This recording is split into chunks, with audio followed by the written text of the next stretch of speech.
مجمع کو یہ پیغام دیتا ہوں، نہ ہو ماحول سے مایوس، دنیا خود بنا اپنی، نہ ہو ماحول سے مایوس، دنیا خود بنا اپنی، نئی کشتی، نئی آندھی، نئے طوفان پیدا کر۔ اب میں درمیان سے جمعیت علماء ہند، جمعیت علماء ہند، جمعیت علماء ہند، مولانا ارشد مدنی، مولانا ارشد مدنی، مولانا ارشد مدنی، مولانا ارشد مدنی، جمعیت علماء ہند، جمعیت علماء ہند، ہندوستان، ہندوستان، ہندوستان، جمعیت علماء ہند، مولانا ارشد مدنی۔ اب میں حضرت صدر محترم سے بہت ہی مؤدبانہ درخواست کرتا ہوں کہ حضرت اپنے خطاب عالی سے اس بے چین مجمع کو سکون عطا فرمائیں۔ بسم اللہ الرحمن الرحیم۔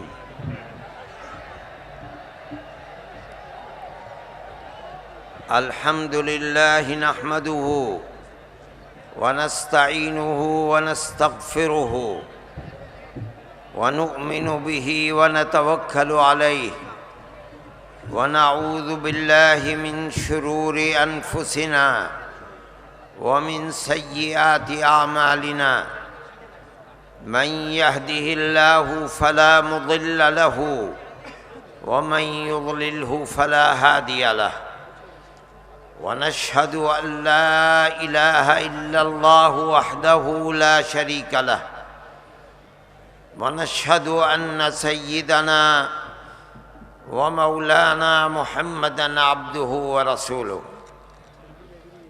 أما بعد، علماء کرام، شہر کے معززین حضرات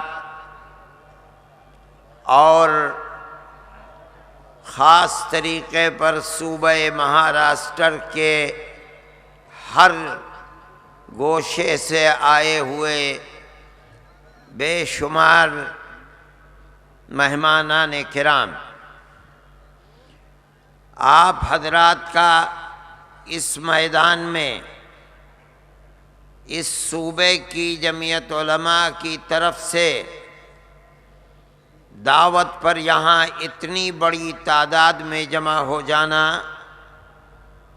یہ اگر ایک طرف جمعیت علماء مہاراشٹر کی حسن کارکردگی، اس کے عہدیداران کا اخلاص و للہیت سامنے پیش کرتا ہے، تو دوسری طرف جماعت کی پالیسی پر آپ حضرات کے بھرپور اعتماد کی دلیل ہے۔ میں اگر یہ بات کہوں کہ جمعیت علماء جو ہمارے اکابر کی امانت ہے، اس جماعت کے سوا کسی غیر سیاسی جماعت کے اندر اور اس کی آواز میں یہ طاقت نہیں ہے کہ اس طرح اتنی بڑی تعداد میں افراد خود اپنے پیسے کو خرچ کر کے اور اس طرح اس میدان میں جمع ہوں۔ اگر کوئی جماعت اپنے اندر یہ طاقت رکھتی ہے تو وہ جمعیت علماء ہے، جمعیت علماء کے علاوہ کسی اور جماعت کے اندر یہ طاقت نہیں ہے۔ میں یہ سمجھتا ہوں کہ یہ اللہ کا فضل اور ہمارے ان اکابر کا در حقیقت کردار ہے جو اگرچہ وہ دنیا سے چلے گئے لیکن آج تک وہ ہمیں نظر آ رہا ہے۔ ہم ان کے ساتھ اپنے والہانہ تعلق کو قیامت کے دن میدان محشر میں اللہ کی رحمت سے قربت کا ذریعہ سمجھتے ہیں۔ میرے بھائی، جمعیت علماء ہند کی ایک تاریخ ہے، اور میں یہ سمجھتا ہوں کہ ایسی قربانیوں کی بھری تاریخ اس ملک کے اندر کوئی دوسری جماعت پیش نہیں کر سکتی، جیسی انتہائی قیمتی تاریخ جمعیت علماء ہند کی اکابر کی ہے۔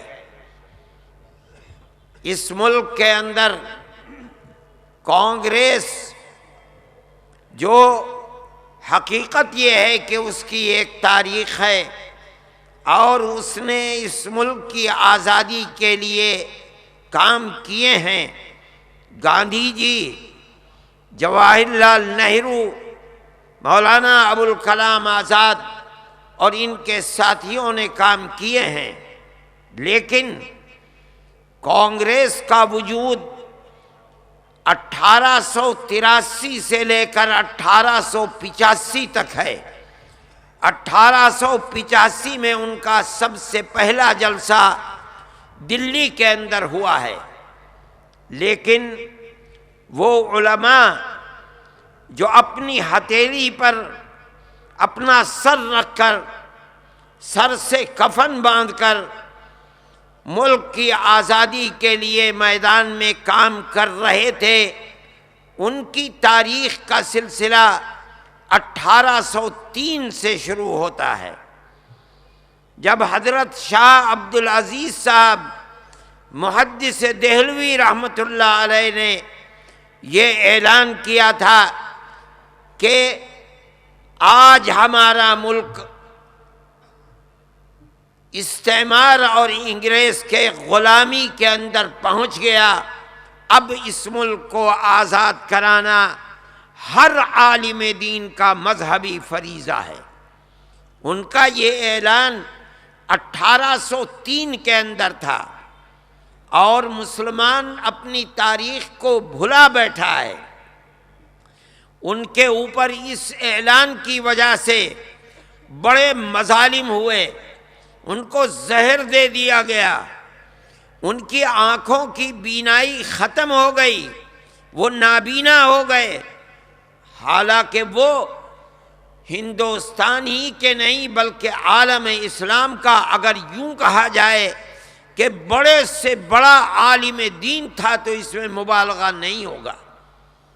ان کی جائیداد کو قرق کر لیا گیا، ان کو دلی سے شہر بدر کر دیا گیا، لیکن اس مرد مجاہد کے پائے استقامت کے اندر جنبش نہیں آئی، اور وہ جب تک زندہ رہے یہی کام کرتے رہے، اور اپنی زندگی کے اندر انہوں نے اپنے 2 شاگردوں کو، شاہ اسماعیل شہید اور حضرت سید احمد بریلوی رحمۃ اللہ علیہ کو پیدا کیا، اور انہی کے بنائے ہوئے طریقے کے اوپر وہ میدان جہاد کو گرم کرتے رہے، یہاں تک کہ دونوں کے دونوں سن 1831 میں شہید ہو گئے، اور شاہ عبدالعزیز صاحب سن 24 کے اندر انتقال فرما گئے۔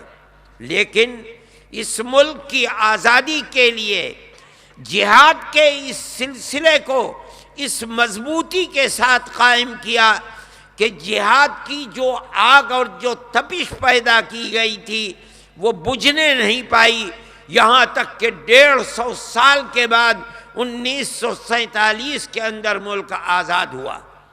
لیکن میں یہ کہنا چاہتا ہوں کہ کانگریس کا کوئی وجود نہیں تھا۔ کانگریس تو 80 سال کے بعد کانگریس نے جنم لیا ہے، اور اگر آپ تاریخ کو اٹھا کر دیکھیں گے تو یہ لوگ علماء اور مسلمان تو سن 1831 میں، پھر اس کے بعد برادران وطن کو اپنے ساتھ لے کر 1857 میں میدان جہاد کو گرم کر رہے تھے، جام شہادت نوش کر رہے تھے، اور ملک کی آزادی سے کم کسی چیز کے لیے تیار نہیں تھے۔ کانگریس سن 85 کے اندر اپنے اجلاس میں اپنے وجود کے مقاصد کو پیش کرتی ہے کہ کانگریس کو بنایا کیوں گیا ہے۔ آپ تاریخ کو اٹھا کر دیکھیے، اس میں یہ کہا جاتا ہے کہ کانگریس کے وجود کا مقصد جو دو جہاد 1831 اور 1857 کے جہاد کی وجہ سے حکومت برطانیہ اور ہندوستان کے درمیان میں جو غلط فہمیاں پیدا ہوئی ہیں، ان غلط فہمیوں کو دور کرنا یہ کانگریس کا مقصد ہے۔ ملک کی آزادی اس کا مقصد نہیں ہے۔ آپ تاریخ کو اٹھا کر دیکھ لیجئے، کانگریس کو ملک کی آزادی کے لیے میدان میں ہاتھ پکڑ کر اٹھانا یہ مسلمان کا اور علماء کا کام ہے، ورنہ کانگریس کے اندر یہ دم خم نہیں تھا۔ اور میں اس بات کو ثبوت میں پیش کرتا ہوں۔ آج بھی آپ پڑھیں تاریخ کو، حضرت گنگوہی رحمت اللہ علیہ سے یہ سوال ایک شخص نے کیا کہ ایک جماعت ہندوستان میں بنی ہے، وہ جماعت نیچریوں نے بنائی، یعنی ان لوگوں نے جن کے پاس علم دین نہیں ہے بلکہ دنیا کے علوم ہیں، کیا ہمارے لیے اس جماعت میں شرکت جائز ہے؟ حضرت گنگوہی رحمت اللہ علیہ نے فتویٰ دیا کہ جس طرح کسی بزنس اور کاروبار میں ہندو اور مسلمان کی شرکت جائز ہے بشرطے کہ دین کو نقصان نہ پہنچے، اسی طرح اس جماعت کے اندر ہندو اور مسلمان کی شرکت جائز ہے۔ یہ فتویٰ ہے، چھپا ہوا ہے۔ اس زمانے میں اس فتوے کا نام تھا نصرت الابرار۔ پرانے جو لائبریریاں ہیں ان میں موجود ہے، ورنہ جو کتابیں شائع ہوئی ہیں آزادی وطن پر جن میں علماء کے کردار کو پیش کیا گیا ہے، ان کتابوں میں جگہ جگہ نصرت الابرار فتوے کا ذکر موجود ہے۔ اس واقعے کو بیان کرنے کے بعد جب مورخ یہاں پہنچتا ہے، مولانا محمد میاں صاحب علماء حق کے اندر اور دوسری کتابوں میں لکھتے ہیں کہ یہاں یہ سوال پیدا ہوتا ہے کہ حضرت گنگوہی جو 1857 کے جہاد کے اندر جہاد کرنے والوں میں ہیں اور ابتدائی مرحلے میں انگریز کی فوج کو نقصان پہنچا کر توپ خانہ ان سے چھین کر لانے والے ہیں، وہ اپنے شاگردوں کو تو کہتے ہیں کہ آزادی وطن کی تحریک پیش کرنے کے لیے کانگریس کے اندر شریک ہو جائیں، خود کیوں نہیں شریک ہوتے؟ یہاں یہ سوال پیدا کر کے اس کا جواب دیتے ہیں کہ 80 سال کی مکمل جاں بازی کی تاریخ نے ان کو اتنا پختہ کر دیا تھا کہ وہ آزادی وطن سے کم کسی مطالبے کے اوپر تیار نہیں تھے، اور کانگریس آزادی وطن کے لیے تیار نہیں ہے۔ وہ تو اس درمیان کے تعلقات کو ختم کرنا چاہتی ہے، تعلقات میں جو خرابی پیدا ہوئی ہے اسے دور کرنا چاہتی ہے۔ اس لیے انہوں نے اپنے شاگردوں کو کہا کہ اس کے اندر شریک ہو، اور شریک ہو کر کے آزادی وطن کے لیے اس کو کھڑا کرو۔ اور ان کا یہ دلچسپی ان کی اس سلسلے کے اندر کارگر ہوئی، یہاں تک کہ کانگریس کے ہاتھ کو پکڑ کر آزادی وطن کے لیے کھڑا کر دیا گیا۔ یہ مسلمان کا کردار ہے، مسلمان کی تاریخ ہے، لوگ جانتے نہیں ہیں۔ دریا گنج کے اندر حکیم اجمل خان اور دوسرے لوگوں کے یہاں ساری کانگریس ان کے یہاں پڑی رہتی تھی، گاندھی جی وہیں آتے تھے، وہیں نہرو آتے تھے، یہ لوگ آتے تھے، اور کانگریس کے پاس اتنا پیسہ نہیں ہوتا تھا کہ وہ اپنے پروگراموں کو چلا سکے۔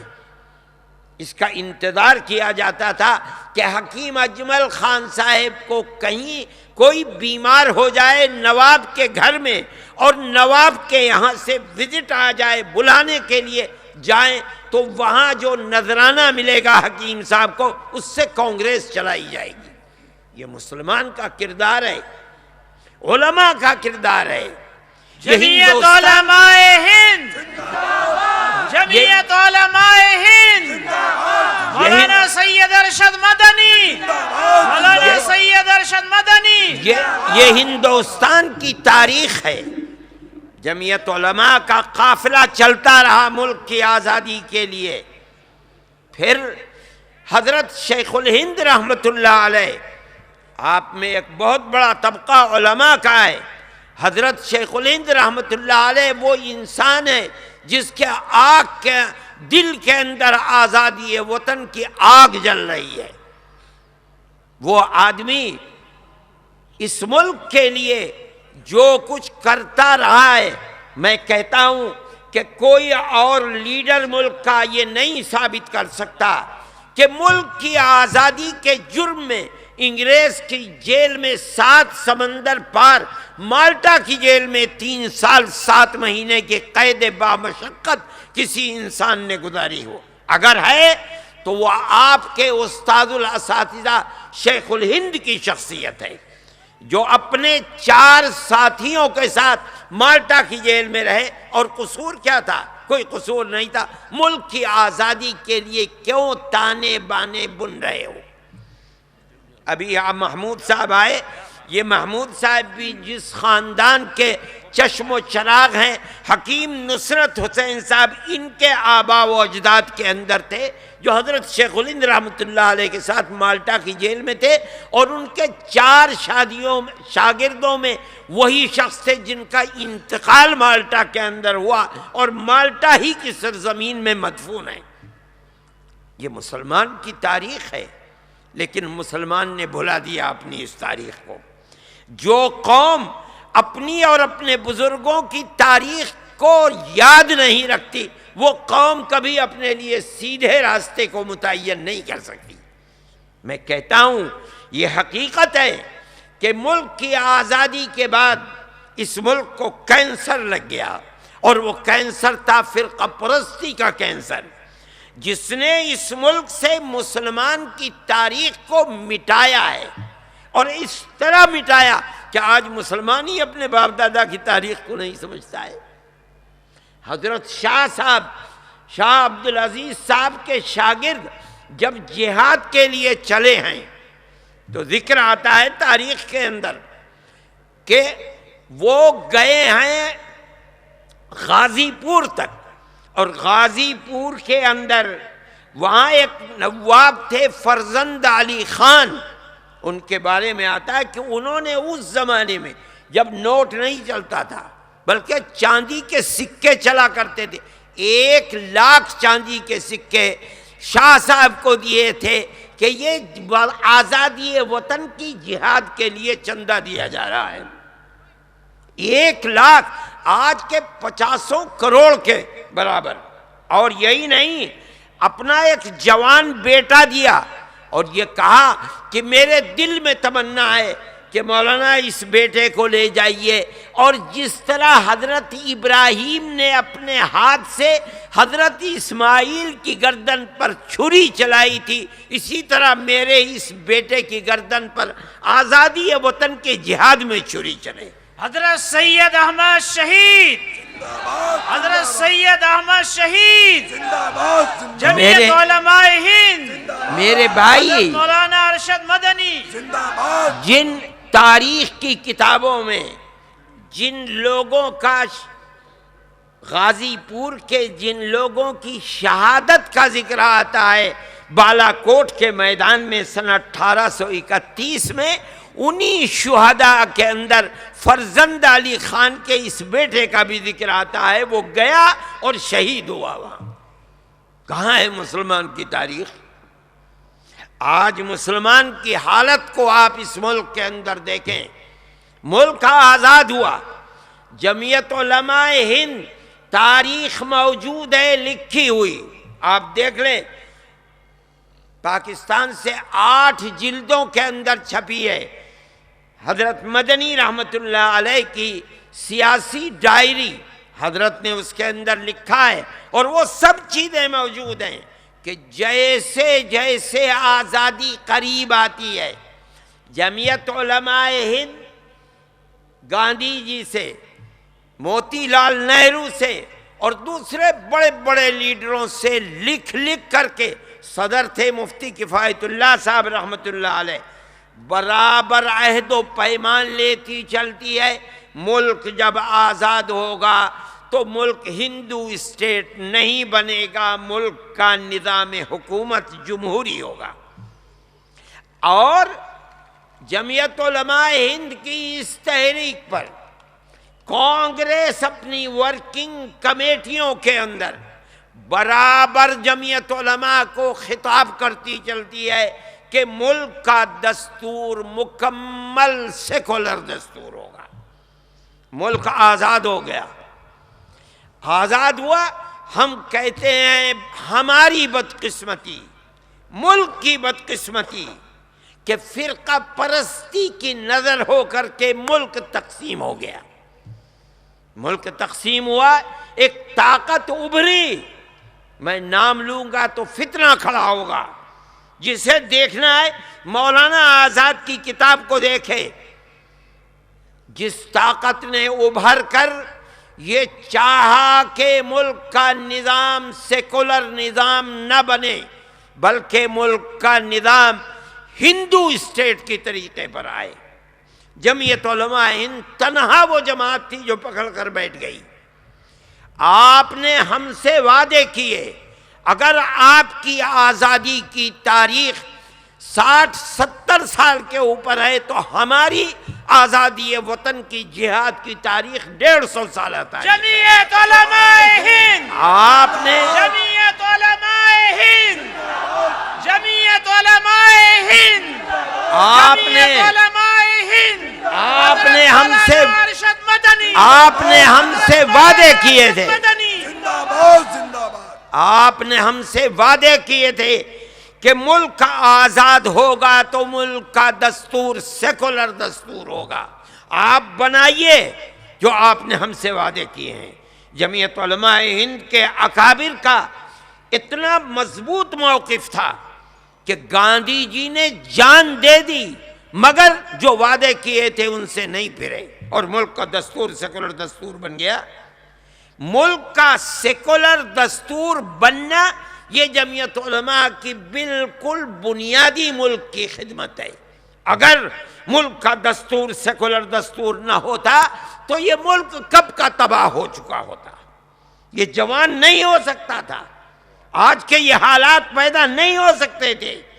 جب اس ملک کے حالات بالکل ابتدائی تھے اور طاقت نہیں تھی، اگر اسی وقت یہ بات آ جاتی کہ ملک کا دستور سیکولر دستور نہیں، ہندو اسٹیٹ ہے، جس کو رہنا ہے ہندو بن کر رہنا ہے، ملک ختم ہو چکا ہوتا۔ جمعیت علماء ہند اس وقت بھی سیکولر دستور کی محافظ تھی۔ انہی اکابر کا خون ہمارے جسم کے اندر بھی دوڑ رہا ہے، ہم بھی آج یہ سمجھتے ہیں اور بالکل صاف طریقے پر سمجھتے ہیں، اگر ملک زندہ رہے گا سیکولر بنیادوں پر زندہ رہے گا، اور اگر ملک ہندو اسٹیٹ بنے گا پھر ٹکڑے ٹکڑے ہو جائے گا۔ مولانا ارشد مدنی، مولانا ارشد مدنی آگے بڑھو، لیکن مولانا ارشد مدنی آگے بڑھو، مولانا ارشد مدنی آگے بڑھو۔ لیکن آج بھی ملک کے اندر ایک طاقت ہے، اور یہ طاقت آج کی نہیں ہے، آج سے 65 سال پہلے اس وقت کی یہ طاقت ہے، اور یہ طاقت پلتی رہی، بڑھتی رہی، آج بھی بڑھ رہی ہے۔ جمعیت علماء ہند وہ جماعت ہے جس نے اس وقت سے لے کر آج تک حکومتوں کو متنبع کیا ہے، کرتی رہی ہے۔ جمعیت علماء ہند بار بار اس کی تجویزوں کو پڑھو اٹھا کر کے، یہ کہہ رہی ہے، کانگریس گورنمنٹ سے کہتی تھی، جواہر لال نہرو سے کہتی تھی، اندرا جی سے کہتی تھی، راجو سے کہتی تھی، اس سپولیے کو مار دو فرقہ پرستی کے، اگر نہیں مارو گے، آج اس کو مسلمان کا خون بہت میٹھا لگتا ہے، کل تمہارے خون کو بھی چوسے گا۔ ہماری بات کو نہیں سنا گیا، ہماری بات کو نہیں لیا گیا۔ آج کے حالات اس دنیا کے اندر ہیں، ہر شخص دیکھ رہا ہے کہ کیا ہو رہا ہے ملک کے اندر۔ اگر فرقہ پرستی کے اس سانپ کا اسی وقت سر کچل دیا جاتا، آج ملک امن و چین کے ساتھ رہتا۔ آج کی صورت یہ ہے کہ دنیا اس ملک کا بڑے سے بڑا فرقہ پرست اس طاق میں لگا ہوا ہے کہ وزارت عظمیٰ کی گدی آ جائے اور اس ملک کو برباد کر دیا جائے۔ مولانا ارشد مدنی، ہم کہتے تھے مولانا ارشد مدنی، فرقہ پرستی مرد آباد، فرقہ پرستی مرد آباد، مرد آباد، مرد آباد، فرقہ پرستی مرد آباد۔ میرے بھائی، فرقہ پرستی ہی وہ کینسر ہے ملک کا جو ملک کو لگا ہوا ہے۔ آج تجاویز آپ کے سامنے ہیں، ان تجاویز کو پڑھا گیا، پڑھ کر سنایا گیا، آپ نے ان تجاویز کی تائید کی ہے۔ میں کہتا ہوں کہ آپ کے اتنے بڑے اجتماع کی آواز بغیر کسی واسطے کے حکومتوں تک پہنچ رہی ہوگی اور پہنچے گی، لیکن میں یہ کہتا ہوں، پھر کہتا ہوں کہ اقتدار کی کرسی پر بیٹھنے والوں کا ذہن اگر فرقہ پرستی سے پاک ہو جائے، ملک میں کوئی مسئلہ نہیں ہے۔ ہمیں کوئی ضرورت نہیں ہے کہ آپ ہمیں ریزرویشن دیں، ہمیں کوئی ضرورت نہیں ہے کہ آپ فرقہ پرست طاقت کے عیب کو، فرقہ پرست طاقتوں کے نشے کو توڑنے کے لیے فسادات کے خلاف بل بنائیں کسی چیز کی۔ ہمیں صرف عدل و انصاف کی ضرورت ہے۔ فرقہ پرستی کو ختم کرو۔ ایک انسان ہونے کی حیثیت سے اس ملک کے اندر مسلمان رہتا ہے، کہیں باہر کا آیا ہوا نہیں ہے۔ ہر برادری کے اندر مسلمان بھی ہے، ہندو بھی ہے، گوجر ہندو بھی ہے، مسلمان بھی ہے، ٹھاکر ہندو بھی ہے، مسلمان بھی ہے، لالا ہندو بھی ہے، ہر برادری کے اندر ہندو مسلمان ہے۔ اس کا مطلب ہے کہ مسلمان کہیں باہر سے آیا ہوا نہیں ہے، اسی ملک کا رہنے والا ہے۔ صرف اس وجہ سے کہ ہمارا مذہب اسلام ہے، فسادات ہوں گے، گاجر مولی کی طرح قتل ہوں گے، اور حکومتیں منہ میں بتاشا رکھ کر بیٹھی رہیں گی۔ یہ بات نہیں ہوگی، یا امن و امان ہوگا یا ملک برباد ہوگا۔ مولانا ارشد مدنی، مولانا ارشد مدنی، مولانا ارشد مدنی، جمعیت علماء ہند، جمعیت علماء ہند، مولانا ارشد مدنی۔ ملک چلے گا پیار و محبت سے چلے گا، امن و امان سے چلے گا، ایک دوسرے کے ہمدردی سے چلے گا، قتل و غارت گری سے نہیں چلے گا۔ ہمارا یہ مطالبہ ہے، ہم یہ بات کہتے ہیں، بیٹھ جائیں آپ لوگ، ہم یہ بات کہتے ہیں، ببانگ دہل کہتے ہیں، اور ہم اسی کو حقیقت سمجھتے ہیں۔ ہمارے اندر طاقت ہے، ہم نے اس ملک کی آزادی کے لیے قربانیاں دی ہیں، ہمارے بزرگوں نے اپنے سر سے کفن باندھ کر ملک کی آزادی، ہمیں اس ملک سے محبت ہے۔ جو فرقہ پرستی کو پھیلاتا ہے وہ ملک کا دشمن ہے، ملک سے محبت رکھنے والا نہیں ہے۔ ہم کہتے ہیں اس بات کو، اور ہم کہتے رہیں گے۔ حالات نہیں مانو گے، ملک کے حالات بدلیں گے۔